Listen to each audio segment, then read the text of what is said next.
So where does the COVID-19 begin? Let us know this.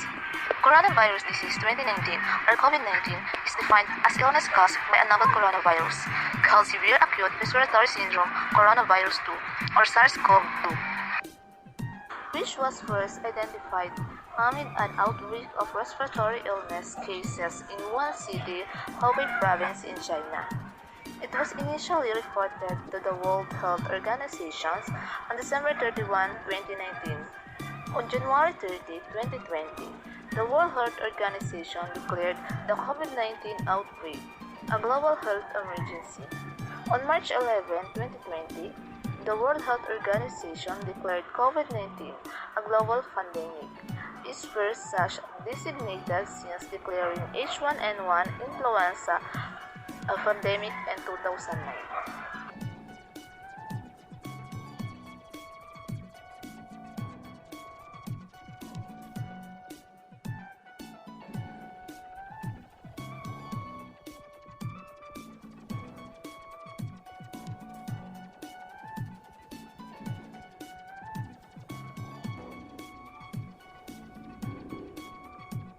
Now, we will move on to the different variants of the COVID-19 virus.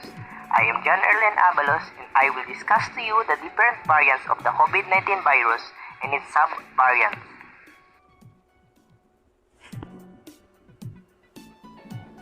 The Alpha variant and its sub-variant.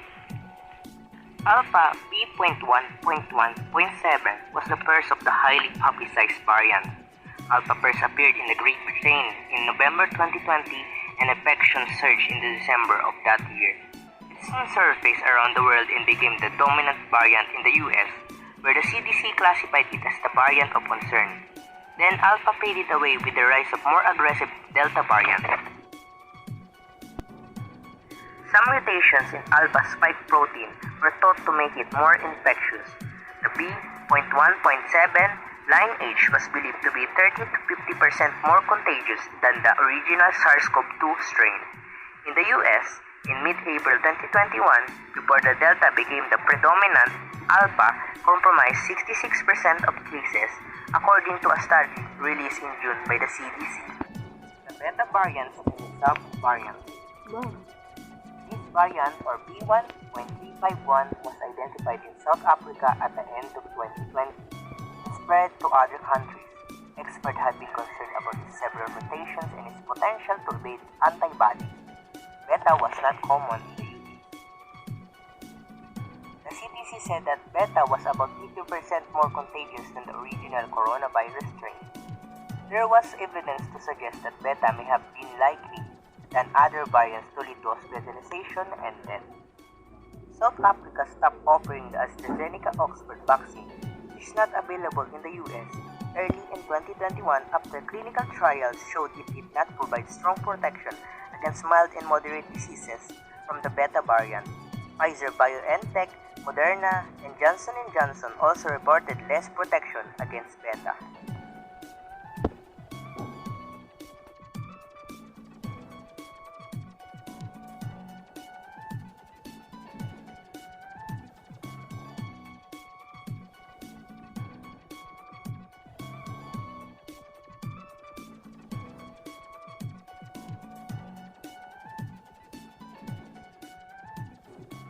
Delta variant, sub-variant. Delta AY.4.2, sometimes referred to incorrectly as Delta Plus, is actually the most prominent of a number of Delta offshoots, some of which had mutations new to Delta but that were found in other variants. AY.4.2 had two mutations to its spike protein, AY145H and A222B, that were considered to be key, but they were not located in a place where they would inhibit vaccines or treatments. This variant was thought to be slightly more contagious than Delta itself, but while Great Britain was tracking a steady rise of AY4.2, it didn't rise as quickly in the US. While the data is limited, it was thought to be 10 to 20% more transmissible than Delta. It did not appear to pose a greater chance of hospitalization or death. There was some evidence to show that vaccines were effective against AY.4.2. Experts also recommend masking, physical distancing, and other mitigation strategies.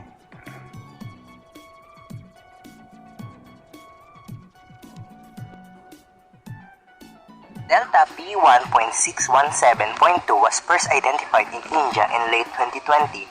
It soon spread throughout the world, becoming what was the predominant version of the coronavirus until Omicron took place in mid-December.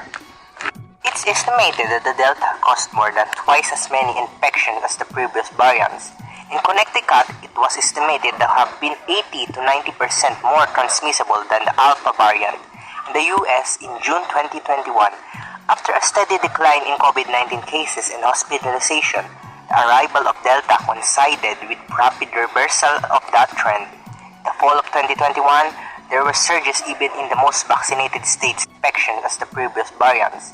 In Connecticut, it was estimated to have been 80 to 90% more transmissible than the Alpha variant. In the US, in June 2021, after a steady decline in COVID-19 cases and hospitalization, the arrival of Delta coincided with rapid reversal of that trend.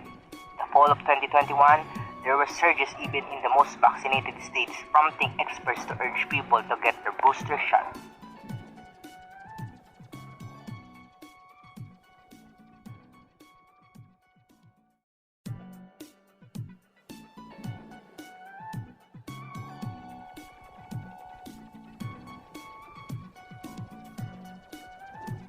The Omicron variants and sub-variants.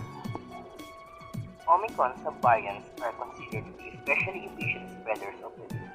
While scientists are still learning about XBB 1.5, they say it is the most transmissible strain of the virus so far. The original strain of Omicron was more transmissible than Delta was. One explanation was that more than 30 of Omicron's mutations are on the virus spike protein, the part that attaches to human cells. Several of those are believed to increase the probability of infection. Scientists are still working to learn more about whether the current Omicron strains cause more severe disease than their predecessors. Data suggested that the original Omicron strain was less severe in general than the previous variants according to CDC. But it is also noted that the surges in the cases may lead to significant increases in hospitalizations and death, as they did during the variant spread in the beginning of 2022, when the estimated death rates went as high or higher than they were at the time of the Delta variant surge in the previous autumn. There are many variants of COVID-19, but one thing we know for sure about SARS-CoV-2, the virus that causes COVID-19, is that it is changing constantly. Since the beginning of the pandemic, we've seen a number of prominent variants including Alpha, Beta, Delta, and Omicron.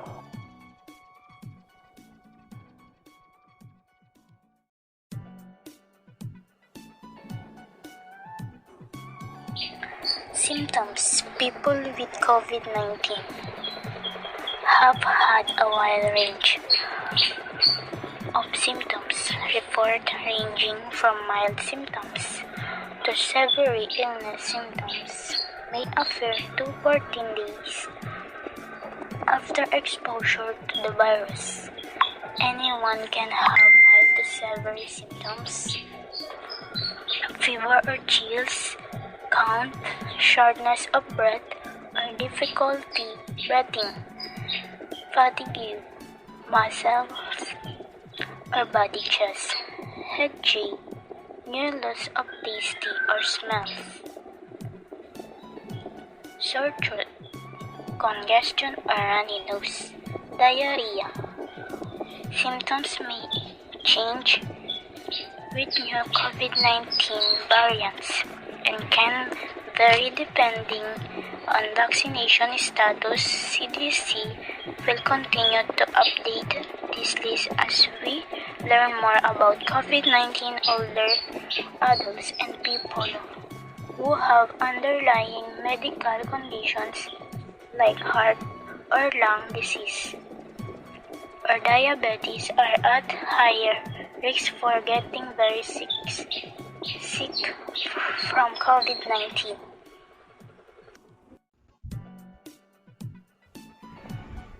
When did the COVID-19 virus get transmitted? According to the World Health Organization, current evidence suggests that the virus spreads mainly between people who are in a close contact with each other. For example, at a conversational distance. The virus can spread from an infected person's mouth or nose in a small liquid particles when they cough, sneeze, speak, sing, or breathe. Another person can then contact the virus with infectious particles pass through the air are inhaled at short range. This is often called short-range aerosol or short-range airborne transmission, where infectious particles come in direct contact with the eye, nose, or mouth, or droplet transmission. The virus can also spread in the poorly ventilated or crowded indoor settings, where people tend to spend longer period of time. This is because aerosols can remain suspended in the air or travel farther than a conversational distance. This is often called long-range aerosol or long-range airborne transmission. People may also become infected when touching their eyes, nose, or mouth after touching surface or objects that have been